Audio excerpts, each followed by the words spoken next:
Assalamualaikum warahmatullahi wabarakatuh. Kami dari kelompok 9 yang beranggotakan Kiki Amalianti, Masita, dan Nada Fauzana Ajijah.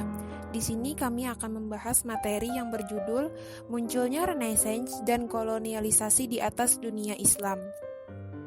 Pengertian Renaissance. Renaissance adalah suatu periode sejarah yang mencapai titik puncaknya kurang lebih pada tahun 1500 Masehi. Perkataan Renaissance berasal dari bahasa Perancis. Renaissance yang artinya adalah lahir kembali atau kelahiran kembali. Yang dimaksudkan biasanya adalah kelahiran kembali budaya klasik, terutama budaya Yunani kuno dan budaya Romawi kuno.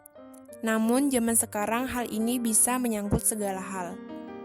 Masa ini ditandai oleh kehidupan yang cemerlang di bidang seni, pemikiran maupun kesusastraan yang mengeluarkan Eropa dari kegelapan intelektual abad pertengahan.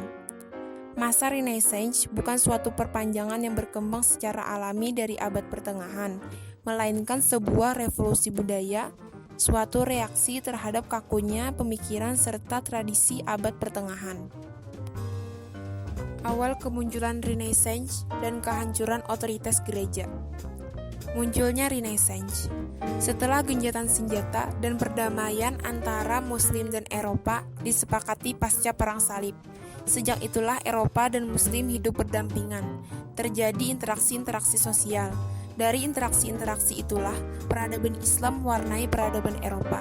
Tidak dapat dipungkiri bahwa kemajuan peradaban Eropa diperoleh dari transfer ilmu pengetahuan, budaya, dan teknologi umat Islam.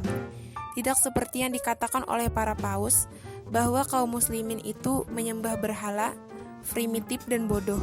Akan tetapi sebaliknya, malah kaum muslimin yang dikatakan musuh-musuh itu jauh lebih maju dalam segala hal dari mereka. Bukan orang kafir yang membenci Tuhan, dan bangsa biadab yang tidak mengerti kemajuan.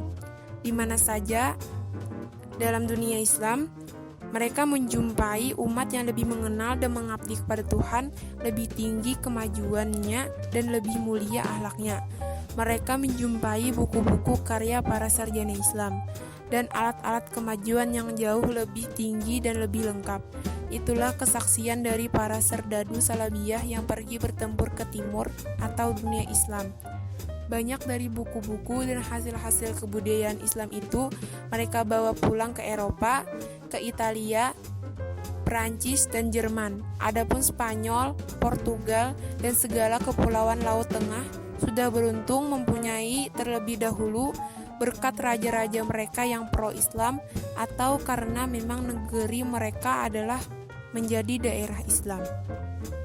Renaissance pertama kali diperkenalkan di Eropa Barat, di kawasan Italia.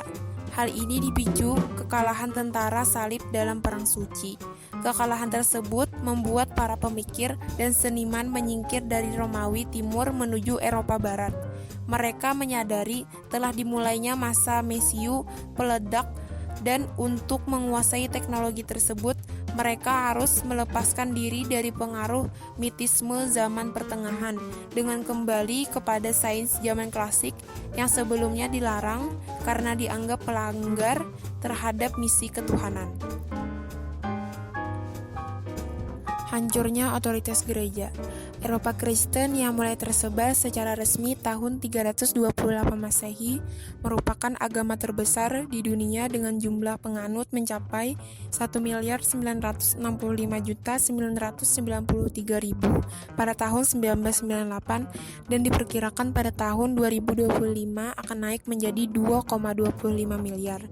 Di balik angka kuantitas yang menakjubkan, penganut agama yang dibawa oleh Nabi Isa alaihissalam ini terdapat berbagai kerancuan yang menjadikan para penganutnya hanya sebatas mengakui beragama Kristen, akan tetapi tidak menjadikannya sebagai way of life. Dari kerancuan-kerancuan tersebut, diantaranya adalah adanya pertentangan antara gereja dan ilmu pengetahuan, dan ini mendapatkan kritikan dari para pengikutnya, di antaranya Nikolaus Kopernikus 1543 Masehi, seorang pendeta mencetuskan teori heliosentris. Teori tersebut menentang kebijakan gereja yang selama ini mempunyai faham filsafat Ptolemais yang mengatakan bahwa bumi sebagai pusat tata surya. Faham Kopernikus langsung dibungkam oleh pihak gereja, akan tetapi pihak gereja tidak memberikan hukuman terhadap Kopernikus dikarenakan dia adalah seorang pendeta. Pihak gereja hanya melarang bukunya yang berjudul The Revolution Books tersebar dan memasukkannya terhadap buku-buku terlarang. Faham heliosentris kemudian dikumandangkan kembali oleh fisikawan Jerman Johannes Kepler 1571 sampai 1630 dan Galileo 1564 sampai 1642 dengan penemuan teleskop sederhana yang menjadikan Galileo harus dipenjara hingga umur 70 tahun. Pada tahun 1642, bertepatan dengan meninggalnya Galileo, lahirlah ilmuwan baru Isaac Newton, seorang penemu teori gravitasi bumi, sehingga dengan penemuannya dia berhasil mendobrak kebodohan gereja dan mengubah worldview baru bagi Eropa dalam memahami agama. Newton bukan saja mengkritik gereja dalam masalah sains, akan tetapi dia juga mengkritik teori Trinitas seperti yang dikatakan dalam bukunya The Philosophical Origins of Gentile Theology, bahwa sebenarnya Nabi Nuh telah membuat agama bebas tahayul di mana tidak ada kitab suci yang berisi wahyu-wahyu dan tidak ada lagi misteri, tapi Tuhan yang dikenal melalui perenungan rasional terhadap alam semesta. Keruntuhan otoritas gereja menjadikan bangsa Eropa terbagi menjadi dua aliran dalam memahami agama. Pertama, aliran deisme, di mana aliran ini masih mempercayai akan adanya Tuhan, tapi tidak mempercayai akan ayat-ayat Tuhan. Aliran kedua adalah ateisme atau materialisme. Yang pertama meluncurkan gagasan ini adalah Georg Wilhelm Friedrich Hegel, 1770 sampai 1831 Masehi, dengan menyatakan dalam bukunya Phenomenology of Mind 1807 Masehi bahwa roh universal hanya bisa mencapai kesempurnaan jika ia menenggelamkan dirinya ke dalam kondisi-kondisi batas ruang dan waktu. Roh universal paling mungkin diwujudkan dalam pikiran manusia, jadi manusia juga harus mencampakkan konsep lama tentang Tuhan transenden supaya ia dapat memahami bahwa dirinya memiliki sifat Tuhan juga. Kedua paham inilah yang merasuki masyarakat Eropa dari mulai akhir abad ke-17 Masehi sampai sekarang, sebagai konsekuensi sekaligus rival atas kebobrokan otoritas gereja yang selama beratus-ratus tahun bangsa Eropa merasa dibodohi dan dikekang olehnya, sehingga mereka menamakan zaman sebelum revolusi dan reformasi sebagai The Dark Age dan menamakan zaman setelahnya sebagai Renaissance. C. Sejarah awal penjajahan Barat atas dunia Islam. Berkat pengaruh kebudayaan Islam yang berabad-abad, maka terutama di Spanyol dan Portugal timbullah perkembangan ilmu dan kebudayaan. Timbullah pula berbagai pikiran baru, pandangan hidup baru, dan keinginan untuk meluaskan pandangan dan merantau ke negeri-negeri lain, terutama ke negeri-negeri Asia yang kaya dan mengagumkan itu. Orang Eropa mencoba-coba untuk mencari jalan ke Asia itu dengan meluaskan pelayaran-pelayaran mereka menyusuri pantai Afrika Barat. Semangat pelaut begitu hebatnya pada kedua bangsa itu, maka muncullah banyak pelaut yang terkenal dari Portugal dan Spanyol. Kita melihat misalnya Bartolomeus Dias dari Portugal telah berhasil melewati ujung Afrika Selatan dalam pelayarannya pada tahun 1486. Dengan menempuh gelombang yang besar sehingga dinamakannya Tanjung Badi. Kemudian Raja Portugis merubah nama itu untuk membangkitkan hasrat para pelaut dengan nama Tanjung Harapan. Di samping bangsa Portugal dan Spanyol, banyak pula bangsa Inggris. Mereka dapat ilmu dan kebudayaan Islam melalui sarjananya yang terkenal dengan Roger Bacon, seorang pendeta Fransiskus yang pernah kuliah di Andalusia. Ilmu baru yang diperolehnya itu dikembangkannya di tanah airnya yaitu Inggris. Ketiga bangsa inilah, Portugal, Spanyol, dan Inggris, yang menjadi pembuka jalan bagi negara-negara imperialis di dunia.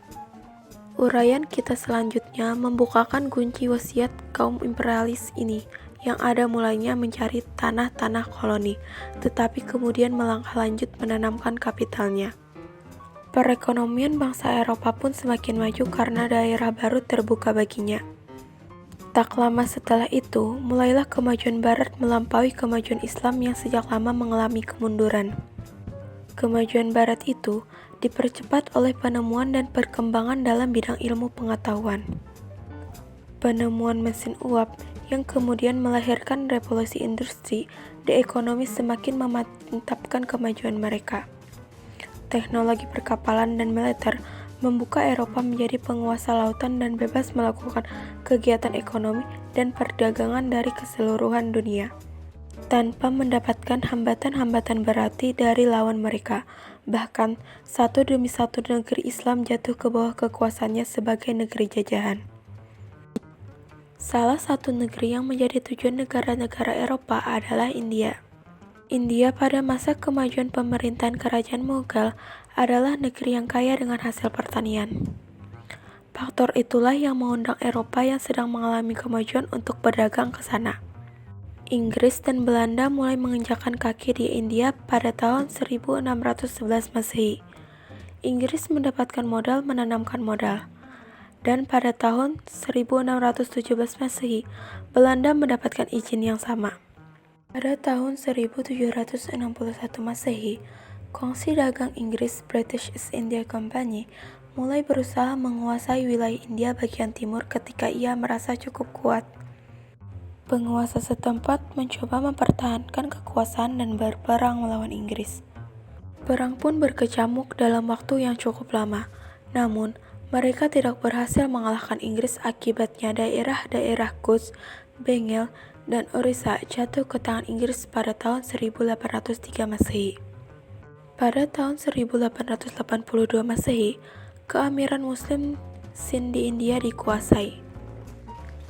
Tahun 1842 Masehi, Kerajaan Mughal bahkan dikuasai penuh, walaupun mendapatkan perlawanan dari rakyat India yang dipelopori oleh gerakan Wahabi, dan setahun kemudian raja yang terakhir dipaksa meninggalkan istana. Sejak saat itu, India di bawah kekuasaan Inggris berusaha menguasai Afghanistan dan Kesultanan Muslim Baluchista dimasukkan di bawah kekuasaan India-Inggris. Selain itu, kerajaan Eropa dalam teknologi militer dan industri perang membuat kerajaan Turki Utsmani menjadi kecil di hadapan Eropa. Akan tetapi, nama besar Turki Utsmani masih membuat Eropa Barat segan untuk menyerang atau mengalahkan wilayah yang berada di bawah kekuasaan kerajaan Islam ini, termasuk di daerah Eropa Timur. Sejak itulah kerajaan Utsman dalam menghadapi serangan Eropa di Wina tahun 1683 Masehi membuka mata Barat bahwa kerajaan Utsman telah mundur jauh sekali. Sejak saat itulah kerajaan Utsman berulang kali mendapat serangan besar dari Barat. Sejak kekalahan dalam pertempuran Wina itu, kerajaan Turki Utsmani juga menyadari akan kemundurannya dan kemajuan Barat. Chelay Mehmet diutus ke Paris pada tahun 1720 Masehi dan diinstruksikan untuk mengunjungi pabrik benteng pertahanan dan ilustrasi lainnya. Laporan itu mendorong Sultan Ahmad III untuk memulai pembaharuan dikerjakannya. Pada tahun 1734 Masehi, untuk pertama kalinya sekolah teknik militer dibuka. Dalam bidang yang lain, pembaharuan juga dilakukan seperti pembukuan percetakan di Istanbul pada tahun 1722 Masehi untuk kepentingan kemajuan ilmu pengetahuan. Demikian juga gerakan penerjemah buku Eropa ke dalam bahasa Turki. Meskipun demikian, usaha pembaharuan itu bukan saja gagal menahan kemunduran kerajaan Turki Utsman yang terus mengalami kemerosotan, keuangan negara yang terus mengalami kebangkrutan, sehingga tidak mampu menunjang usaha pembaharuan. Faktor terpenting lainnya yang membawa kegagalan itu adalah karena ulama dan tentara Yanisari yang sejak abad ke-17 Masehi menguasai suasana politik dalam kerajaan Utsman, serta menolak jurang kehancuran, sementara Barat yang menjadi ancaman baginya semakin besar. Di samping itu, gerakan pembaharuan malah justru mengancam kekuasaan para sultan yang absolut, karena para pejuang Turki melihat bahwa kelemahan pejuang Turki terletak pada keabsulatan sultan itu, sehingga lahir gerakan Tanzimat Utsmani Muda dan Partai Persatuan dan Kemajuan. Ketika terjadi Perang Dunia I, Turki Utsmani berada di pihak yang kalah. sampai pada tahun 1919 Masehi. Sejak itu, kebebasan Turki Utsman benar-benar tenggelam, bahkan tidak lama kemudian, kekhalifahannya dihapuskan. Semua daerah kekuasaannya yang luas, baik di Asia maupun di Afrika, diambil alih oleh negara Eropa yang menang peperangan. Penetrasi Barat ke pusat dunia Islam Timur Tengah pertama-tama dilakukan oleh dua bangsa Eropa terkemuka, yaitu Inggris dan Prancis. Inggris yang lebih dulu menanamkan pengaruhnya di India, Prancis merasa perlu memutuskan hubungan komunikasi antara Inggris di Barat dan India di Timur. Oleh karena itu, pintu gerbang ke India yaitu Mesir harus berada di bawah kekuasaannya. Untuk maksud tersebut, Mesir dapat ditaklukkan Prancis pada tahun 1798 Masehi. Tujuan dari penjajahan ini sesungguhnya ialah memeras keuntungan dari suatu bangsa yang lebih rendah tingkat kemajuannya, di mana orang rajin beramal ibadat. Tujuan ini dibungkus dengan perkataan untuk agama Kristen. Sedangkan di zaman kemajuan, bungkusannya ialah perkataan untuk kesopanan bagi orang-orang yang inlanders atau penduduk bumi. Dampak-dampak positif dan negatif penjajahan Barat. Penjajahan Barat terhadap dunia Timur ataupun Islam membawa dampak tersendiri, baik dampak yang positif maupun dampak yang negatif. Berikut disampaikan beberapa dampak positif dan negatif yang diperoleh negara-negara yang dijajah dunia Barat. Yang pertama yaitu dampak positif.